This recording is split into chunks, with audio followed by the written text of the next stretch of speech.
Such shinobis, welcome to the Thankmas video. I know it's a little later than usual, but it was either that or rush something, and I wasn't about to do all that. This is for a good cause, so I wanted to do something big. This year, Jack decided to raise money for World Central Kitchen again, returning from 2021's Thankmas, I think? Maybe? I don't know, but more on them later. I decided to do some shiny hunting with Sammy's, cause they raise money to make meals for folks that need them, so it just makes sense, right? So let's see how many Herba Mystica we got. Yeah, this is kind of a new save because I deleted the old one to do another run to do a full team of shinies because I wanted the champion ribbon on them just because it's cool. So running with that same theme of having an all shiny team, that's kind of what we're going to do with this Nuzlocke. We're going to start off with steel types because I want an Earthworm or a King Gambit because I love those two shinies. I don't know if I just never experienced this during the Let's Play or like my time playing the game, but it might have been the addition of the two DLCs because this area with the bamboo runs like Garbo. I'm also not surprised. And knowing my luck too with these Sammys on, that's not going to give me the typing that it's actually for, you know what I mean? I feel like every time I do, I just get something that's not part of the sandwich.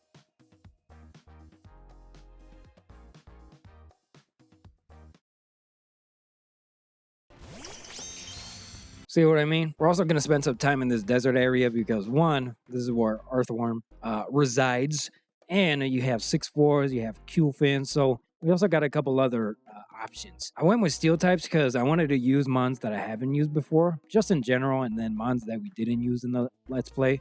So Earthworm was definitely one of them. Spoiler alert, didn't get it, but we got a Q-Fin. Something I've never used before, something I've never thought of using. It's a kawaii mon, so I'm all with it. Next, I want to try to get a fire type mon. Nothing really in specific. I just like fire type mons. Maybe an Oricorio because I've never used one. Just to save y'all some time, didn't happen. Not only that, we didn't get anything from that Sammy. So at this point, y'all are thinking, okay, he's going to grind out some Herba Mysticas and then we're just going to run it back again, right? No. I had some extra shinies that I was going to use for a different video idea that I just ended up scrapping, but they're here, so I was like, you know what? This is all based off of community. Everybody getting together to spread the word, donate, make your campaign, make videos, or, if you have some kind of influence, just do something. So I figured wonder trading the shinies would be a good idea, and whatever we get, we get. Only exceptions being if we get them on that we've used before, we're not going to do it. Or if we get those, what I'm 100% sure are just hacked mons from like www.shinyforsale.com, those are gone. You not gonna get me to promo your shit without a bag, you know what I mean? After all the trades, they're looking pretty good. They're all unique mons that I haven't used before, and I feel like we have some pretty decent coverage. We still got one more with our starter, but we'll worry about that once we get there. Before starting the save and transferring everybody to home, I have extra money. I have extra proteins. Why not just, put them into the shinies that we got, Because, look, at some point, if I wanted to grind out EVs and all that, we would do it, right? We have the resources now, so why not just do it now? You know what I'm saying? And it's not really cheating, because like I said, we're gonna do it eventually, like if we really need to. So, there's really no difference. And plus, this is for charity, so if you say it's cheating, then you hate charity, and then you wouldn't want to be saying that, right? Good. Didn't think so. I went with the cat, no particular reason. I was just like, it's gonna get traded either way, so my least favorite of the three. So essentially, it's gonna be your same standard Nuzlocke or Wonderlock type rules, with the only exception that we're not gonna catch new mons. This is all that we got, just to make it a little bit harder, and then to make sure that the main team, I guess you can say, or the main trades are the ones that are actually being used. We're gonna try not to use any held items or use any items in battle. But if y'all were here for the first Wonderlock that we did, the level cap is kind of BS, but this one's a little bit better just because every gym gets you a little boost, 5 levels. So it's enough to work with. There's gonna be like other extra rules later on, but when we get there, I'll explain them. We can't rename everybody because Mon's from different regions. There's no possible way to do it. And since this is about community, I decided to go with y'all, you know what I mean?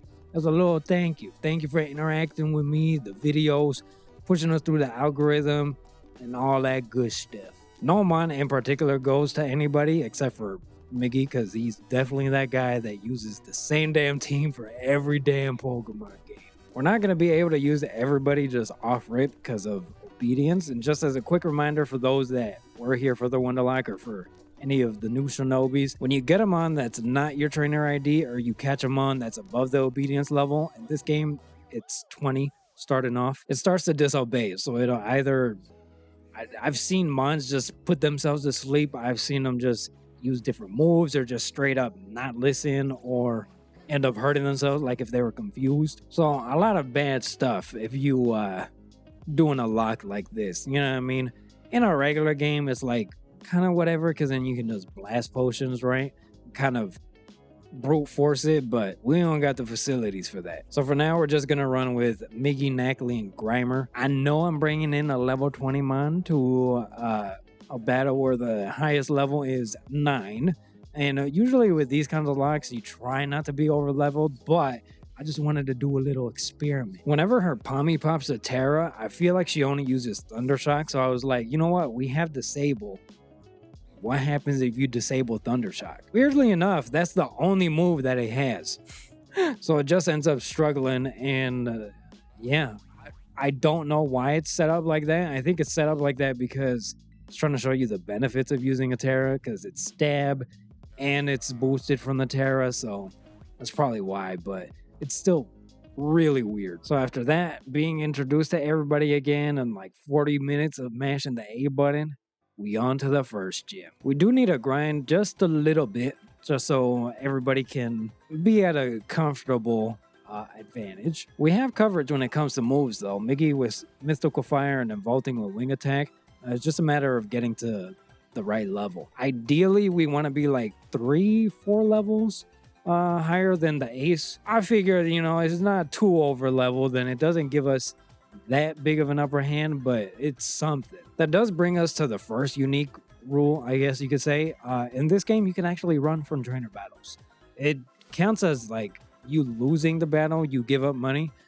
So with that same idea, if we run from a battle, we got to pay up 10 bones. And can I just say, I swear the damn mountains are now made out of water, because there's no way the graphics are this bad the first time I played this. Miggy actually didn't hold her own all that much with the trainer battles leading up to the gym, so there's going to be some swappage going on, but she did dish out some pretty decent damage. The swap actually came in sooner than I thought. Miggy's able to take out Nimble no problem, but the Tarantula actually eats a Mystical Fire pretty well, and with the damage it dished out, it's pretty much wraps for Miggy. Thankfully, Vaulting comes out and busts caps.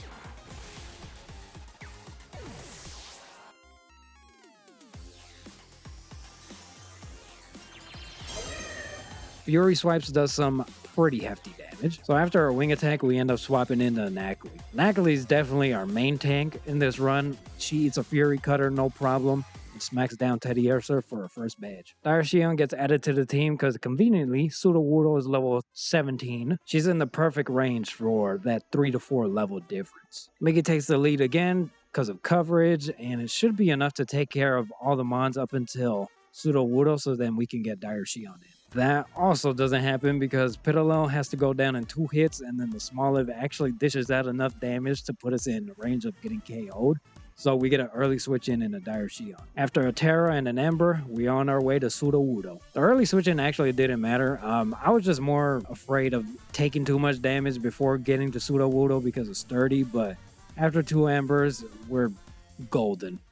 Keeping up the pace, we take on Cloth. These, you'll come to see, aren't like the most nail-biter moments. They're pretty easy. Just some extra HP, maybe a little bit more, you know, defense and attack, but there's nothing to rave about. Grinding is always like the boring part of Pokemon, right? Because it's just a nuisance after some time. So I'll only update y'all if something crazy happens or if we get somebody to evolve, like Miggy evolving into Curlia, but Other than that, we're on our way to Bombardier. Not special other than Drift Export being added to the team for this one. So now is when I start to worry a little bit. We actually struggled a little bit with the star bases in the Let's Play, and that was with us not having the best of coverage with them. But I feel like even if you do have coverage, they are still a bit challenged. So the plan for this one is for Direshion to take care of Pawniard and then Miggy come out for Reverie. Problem is though, Miggy can't take a hit that well.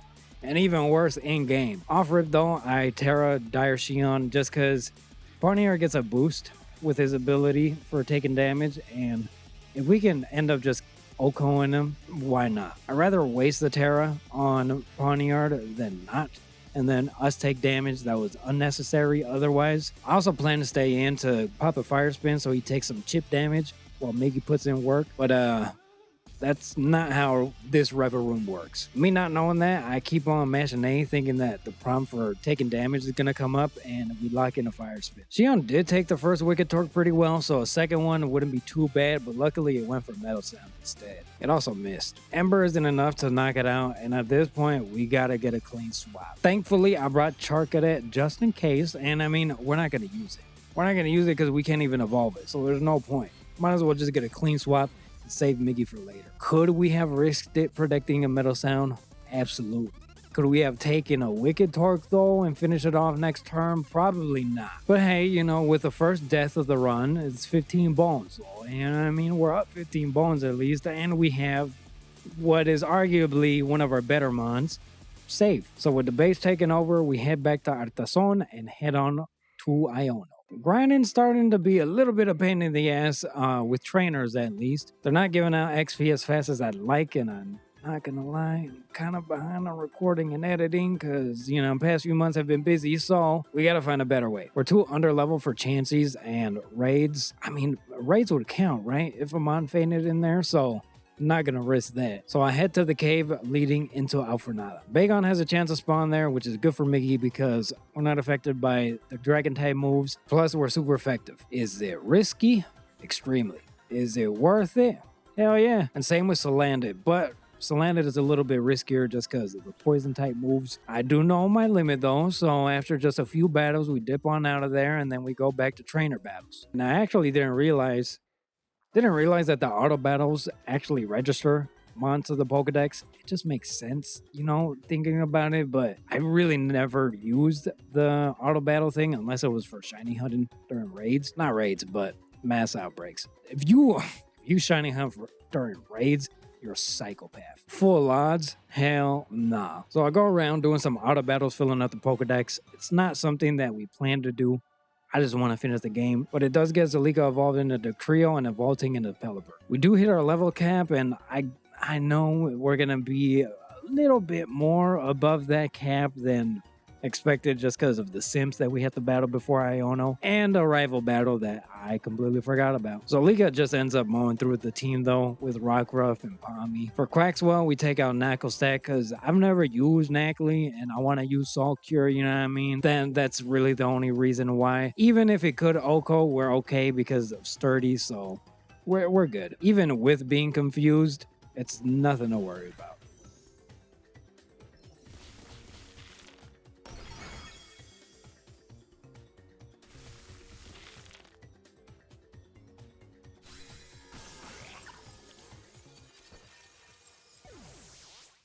Zolika pretty much just mows through this gym, no problem. We slash Wattrel, Terra Bulldoze Billabult, Luxio, and I completely forgot Miss Magius had Levitate, so I waste a turn, but a Sucker Punch and Slash is donezo. Bit of a grind before Mela, and Miggy evolves into her final form. This base is much less scarier now that we have more evolved mons. They're a little bit beefier, but I swear they gotta run hacks, man. There's no way, there's no like input reads or nothing, because every time we stockpiled, we got hit with a clear smog. Top it off with a drought. This was just a bad pick for vaulting. The odds were stockpiled against him. We probably could have sweeped without, you know, the input reads and without the drought, but once the first Rival Room comes in, we're already in half health. He stays in to put in work, but he ends up getting burned, so now we gotta swap him out. Out comes Knuckle Stack, and that pretty much solidifies the victory.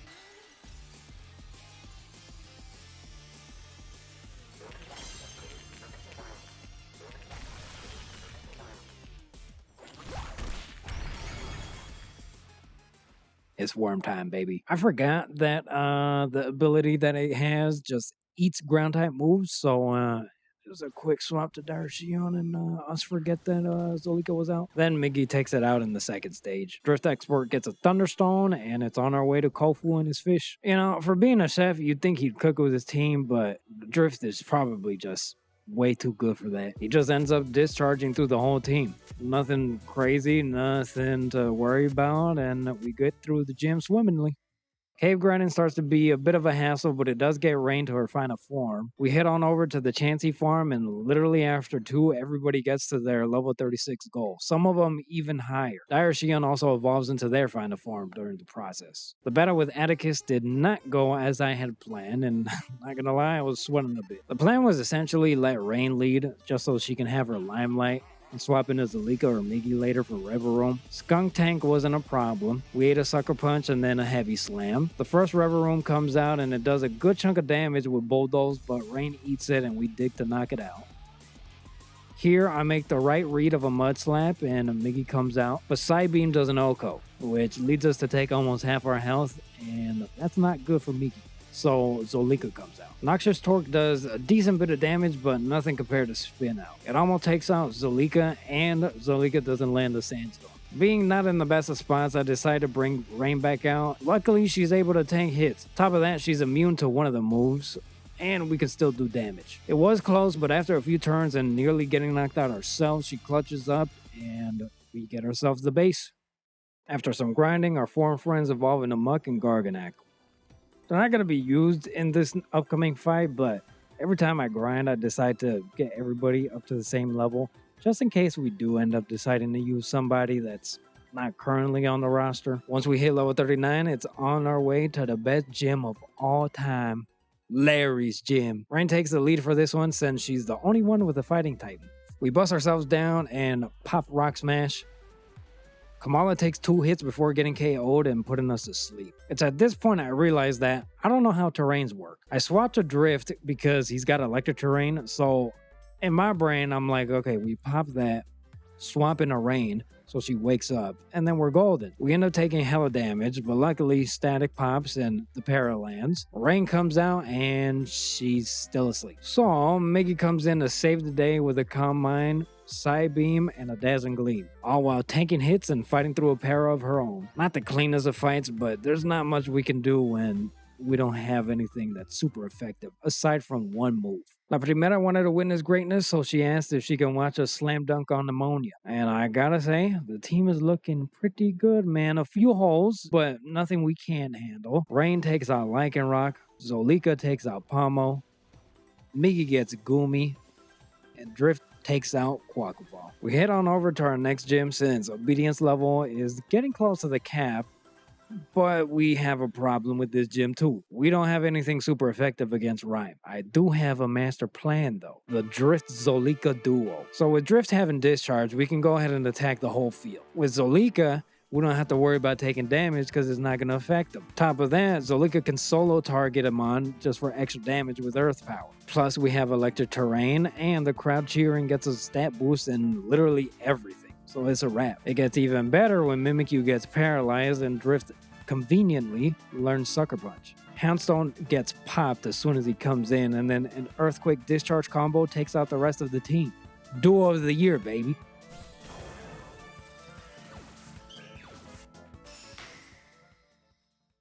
We move on to Iron Treads, nothing crazy here. And Bolting and Darshion tag team it. We're interrupted by Pneumonia before taking on Tulip, which is something I completely forgot happens. And this is not good because we're super close to the obedience cap. Plus, we gotta take on trainers before getting to her because of the gym test. And, you know, this is not going out good. At least that's what I thought was gonna happen. We either got extremely lucky, or Rain just wants to spot an MVP by the end of the run. She went over the cap, and she landed every move that we told her. No dozing off, no using the wrong move, No hurting yourself and confusion or anything like that.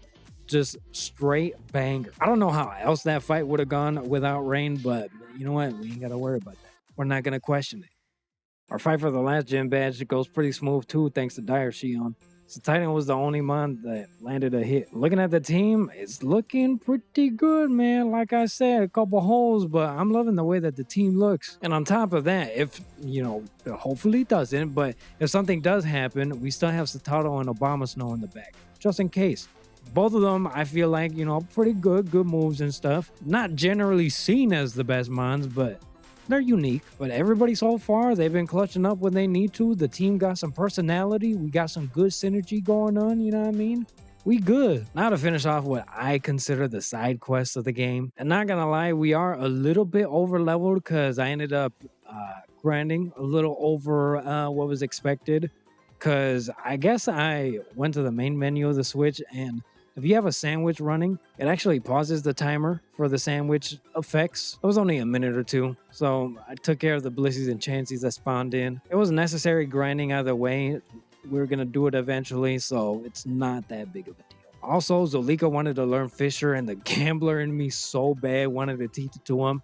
Don't worry, I controlled myself. They didn't learn Fisher. All those Zolika fans can thank me in the comments for that, because I'm pretty sure that would have been the demise of him. After this base, Reina's definitely in the lead for the MVP, man. She just destroys Rich Boy's team. I'm glad that she is putting in her time since it took a while for us to even be able to use her. But she's definitely solidified her spot on the team. All my homies love Rein, baby. After a flashback, we witnessed a murder on two fronts and then another double murder. I didn't know this, but if you tear her during the fight with the Don, you can tear her again in the follow-up fight with Tatsugiri. I don't know if that's intentional. I don't know if it's supposed to be that way because it's kind of considered as one fight since it's like back to back, even though it's followed by a cutscene, but an interesting thing to note. Also, Arvin can perfectly cut a sandwich with one swipe. Kind of base since it's with his bare hands. Speaking of base, we grind out a very well-timed Chansey outbreak before fighting Riri. That's her name, okay? It's canon, even though she looks like Kesha. Another fight featuring the vaulting Dire Shion tag team. Dire Shion takes the lead this time and takes on Rihanna's Toxicroak, Lucario, and Vasimian. And vaulting gets tagged in for Annihilate because otherwise Dire Shion would have been popped with a Rage Fist. Clears out Rever Room no problem with 2 Hurricanes and a Roost, completing everything we possibly can before taking on the big guns. A bit of a grind to get the team looking good, and it's time for the most important moment of the run. An interview, which I ended up failing because I definitely got the cities confused on where Tulip works, but it's alright, we still got in, no problem, alright. Honestly speaking, our team ain't the best for the league, but fuck it, we ball. We're leading Zolika because she's a GOAT, man. With Terra Earthquake, she taking out everything, no problem.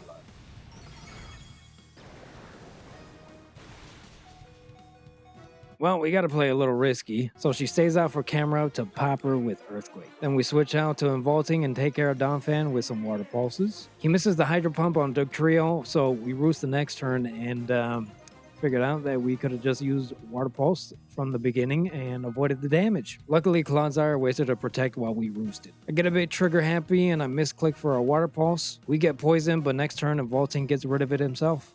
Going for the risky double Protect that doesn't work out and we land a Hurricane. Then we honestly just brute force it because Involting is our best option here and well, it works out. A rough start leading into a pretty smooth battle with Poppy. She ends up getting, well, popped. Her Copperajah isn't shiny, so it doesn't take a flamethrower from Dire Shion. Bronzong goes down the same way. Magnezone got sturdy, so it survives the flamethrower, and we take it out with our Mind Powers next turn. Tinkaton also eats a flamethrower and takes us to below half health with a Stone Edge. Could have gambled and bet that the next Stone Edge would miss, but we swapped to Zolika, and I found out we would have won that bet. No worries though, since we get the dub with an Earthquake. Larry time, baby. Side note, I don't know if you can hear that rain, but that shit is going hard. I thought he was going to be a sweep with Drift Export, setting up Electric Terrain and Terrestrializing, but Tropius just eats every hit. We end up taking way too much damage. We stay in to get rid of Staraptor and then we swap into Miggy. Moonblast gets rid of Altaria. I figured we set up a little bit for this one, so we pop a Calm Mind. We got confused, but luckily we break through it. set it up, and land another boom blast. Flamigo comes out and gets popped just like the last bird. Now, Old Man Hassel. Oh boy. We do, but don't have coverage. Miggy can easily pop everybody with the moves that she's got, but she's also super affected by their team. This wouldn't be a problem if we were faster, but we're not faster than all the mons that Hassel has.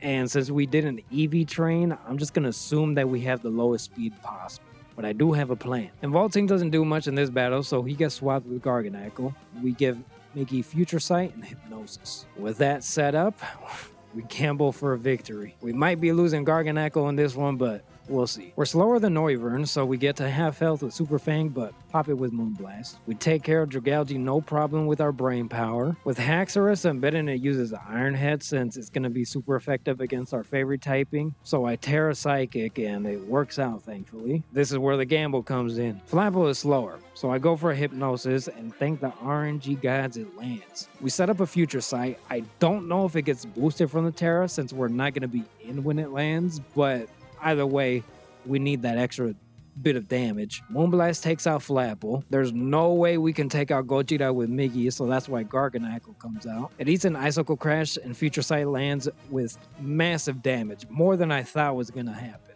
So maybe it did get boosted from the Terra, but I don't know if that's how that works. We lock in Salt Cure and the move that I fear comes up. Gogeta uses Glaive Rush, but Garganackle just eats it like an absolute unit.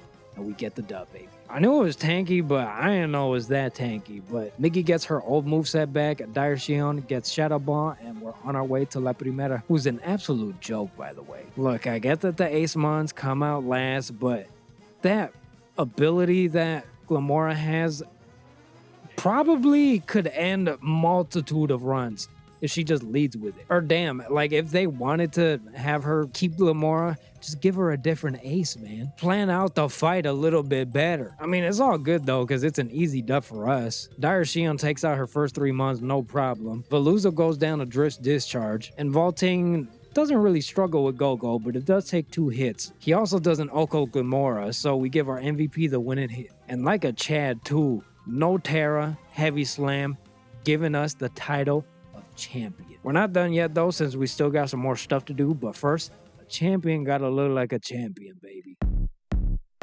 Straight up. Yeah, we're on our bunny hop Tyler Baudelaire shit, baby, you know what I mean? I also give the team their champion marks. First battle we gotta do is with Director Clive. Just kidding, Director Clavel. I was hoping for a crit slash with Zalika, but even then, I don't think it would have been enough. We should have just gone for Earthquake to start with. We switched to Vaulting the Oko Obama Snow with Hurricane. Drift dodges a Stone Edge like a G and pops Gyarados.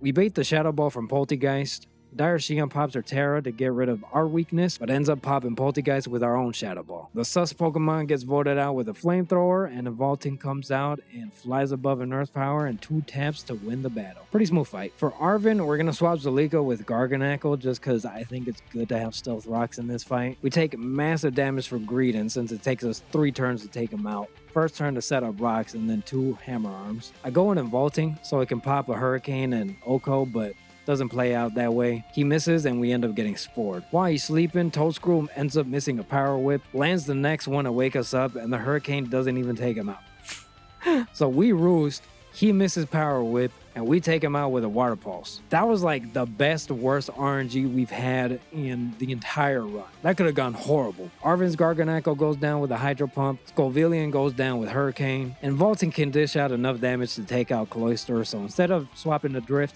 we stay in and works out just fine. I thought Vaulting can do enough damage to get rid of Mabostiff, but he misses a Hydro Pump, and when the Hydro Pump lands the second turn, barely does any damage. Now Drift comes out. I was hoping for a Static Parry during the swap, but no luck. Of course it lands the second turn though, when it doesn't matter because we just discharge and win the battle. Next up is Penny. At this point, the team is pretty solid, so we just end up brute forcing. Miggy sets up 2 Calm Minds, pops Umbreon, Flareon, Leafeon after taking a big hit, and Vaporeon.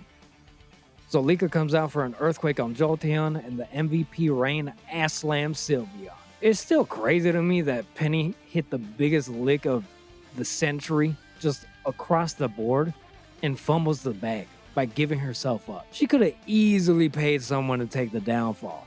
But, you know, to each his own. I guess she did the right thing. I'm just saying, if I was in her position, y'all wouldn't have never seen me. Anyways, time to flex on Pneumonia. Lycanroc sets up Stealth Rocks before going out to a Hydro Pump. Palmont goes down to Earthquake, Gudra to Moonblast, Earthworm to Flamethrower, the Dunsparce to Superpower. Don't know if the crit matters there, but. And Quackleval to Terra Discharge, giving everyone in the team a shot at battle and showing off why they are the champions. Definitely still think that this battle should have taken place at the beach. It just makes sense. First battle there, our last battle of the game with our rival. It's just a full circle moment that could have been beautiful. So now we're almost done with everything. We still have 1.5-ish battles. I'll get to that. I have some candies and some rare candies left over, so everyone gets to level 70. It is a long walk to the next battle, so it's a perfect time to talk about World Central Kitchen. As a refresher for the Shinobis that were here the last time we raised money for them, and just a quick summary for those that have just joined us. WCK is dope. Started in 2010 by Chef Jose Andres. He headed out of Haiti after a massive earthquake to help feed the folks affected. Since then, they've been sending chefs and smacking meals all over the world to help feed those affected by humanitarian, climate, and community crisis. To think it started with a suggestion from his wife saying, hey, we should probably be sending chefs when people are in need of food, and have now chefed up over 300 million meals. That is insane. So usually with these type of runs, I see people donate when Amon faints. We've already established that role. But we're also doing donations based on every major battle, from rival to clearing star bases, gyms, the league, Cassiopeia, Arvid, everybody with weight to their name. At the end of the battle, we're swapping the comma with the decimal point. That's how much we're donating for winning that battle, with a few exceptions. First two being the first tutorial rival battles, I guess you can call them. They're both less than $1, so we're running those up to $1 each. Another one is the battle that we just had with Pneumonia. I'm not sure if you even get money for that battle, but when you take out her last mon, it just goes to the cutscene. I waited after the cutscene, no money was awarded, so we'll just say 20 bones for that one. Our last battle-ish, assuming we win, you also don't get money for. So we'll say 30 bones for that one. And speaking of the last battle, it's time for all the artists of the world to lend me their power to take out AI once and for all. In the Let's Play, we did struggle a little bit with this fight, so I was a bit nervous going in. Zolika leads and pops Iron Moth with Earthquake. Iron Bundle sets up Snow, but Drift takes it out with a Discharge. Zolika comes back in to have an Earthquake battle with Iron Thorns. We're better, we survive ours, he does it. Drift also comes back to eat some Dark Pulses and takes out Iron Jugulis with a Discharge. The duel of the century, baby. We give them a break and send out Dire Shion to pop Iron Hands with a Psychic. Now, we could have brought out Miggy just to have like a poetic moment of future self fighting off against present self, but we just stick with Dire Shion. Iron Valiant goes out to the Psychic. If Miggy had died there, man, I would have never heard the end of it, because he would have been the only one from like the main team that goes out. I wasn't about to deal with all that. Either way, 30 bones to the Dono Bank. This is where like that half-ish battle comes into play, because I don't know if you can even lose the fight against Evil Sammy. We get super close to dying, but thankfully our Terra type is Dragon, and it just gets popped once we Terra. And with that battle over, we're done with the Wonderlock. So in total, we raised $283.26, an ugly looking number, so we rounded up to $285. Pretty happy with that. I appreciate y'all for sticking through the whole run. I had a fun time with the first one that we did, so I'm glad that we were able to do another one, and for Thankmas. Again, a little later than usual, but Thankmas does run until the end of the month. So if you're able to, I'll leave a link in the description to donate. If you haven't already, people, I feel like, still think Thankmas is just tied to the one day that Jack starts whatever it is that he has planned going on for that day. This year, I think he did 2 live shows, kind of based. But anyways, Thankmas is the whole month, so still time to spread the word. Believe me, it goes a long way, much longer than you think. Another successful Thankmas on the channel. Can't wait until next year's. Again, appreciate y'all. Much love, and I'll see y'all in the next one.